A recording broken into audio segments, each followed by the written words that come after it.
Harry deserves paid security, not just because he's royal. Prince Harry has spent years fighting for something most people take for granted. He wants taxpayer-funded police protection when he visits the United Kingdom. The battle has reached the Court of Appeal and the stakes could not be higher. This is not simply about royal privilege, it is about basic personal safety. The Home Office stripped Harry of automatic police protection in 2020. When he stepped back from royal duties, he lost the protected person status. Since then, every trip to Britain has required private security at his own expense. The costs run into hundreds of thousands of pounds per visit and continue to rise. Harry argues the decision puts his life at real and immediate risk. He points to documented threats from far-right groups, extremists and stalkers. Several serious incidents have already occurred since he moved to California. In one case, a man with a knife was arrested near his former UK home. The prince insists the threat level has not decreased since he left royal life. On the contrary, public criticism and media attention have actually intensified it. High-profile status makes him a target regardless of whether he performs duties. Denying him protection, he says, creates an unacceptable and unequal risk. Critics counter that Harry chose to leave royal life and must accept the consequences. They argue public money should not fund private citizens no matter their background. The Home Office maintains the current, bespoke, security arrangement is fair and sufficient. Harry receives case-by-case protection only when officials judge the threat credible. Yet the bespoke system has clear limitations that Harry's team highlights repeatedly. Private security cannot match the intelligence, coordination and legal powers of police. Officers have instant access to classified information and nationwide resources. Private guards lack authority to close roads, secure perimeters or detain suspects. The Court of Appeal heard arguments that the Home Office decision was irrational. Harry's barrister insisted the risk assessment process was flawed and unfair. The prince was not given the same transparent evaluation as other high-profile figures. The bespoke policy, they argued, effectively discriminates against him personally.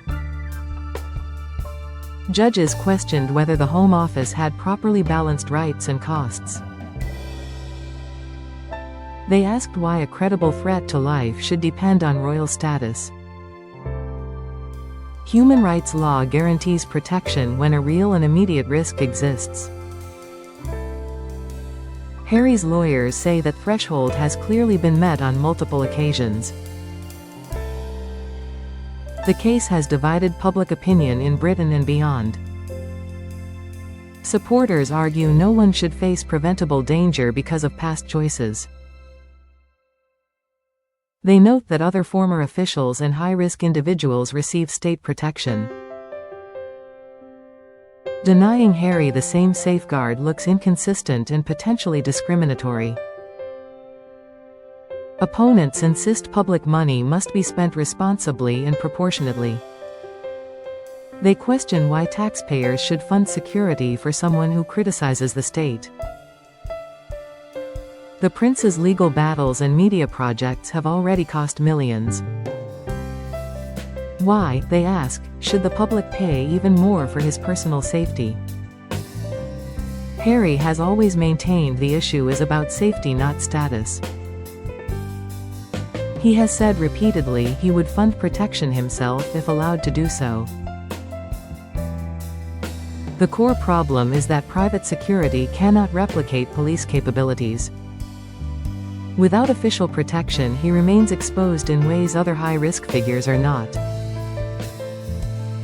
The Court of Appeal reserved judgment after 2 days of detailed arguments. A ruling is expected within weeks and could set important legal precedent. If Harry wins, the Home Office may be forced to rethink its entire approach. If he loses, the bespoke system will likely remain in place for future visits. The prince has already spent millions on legal fees across multiple cases. His security battle alone has cost hundreds of thousands in court and private protection. Every UK trip requires advanced planning, risk assessments and expensive arrangements.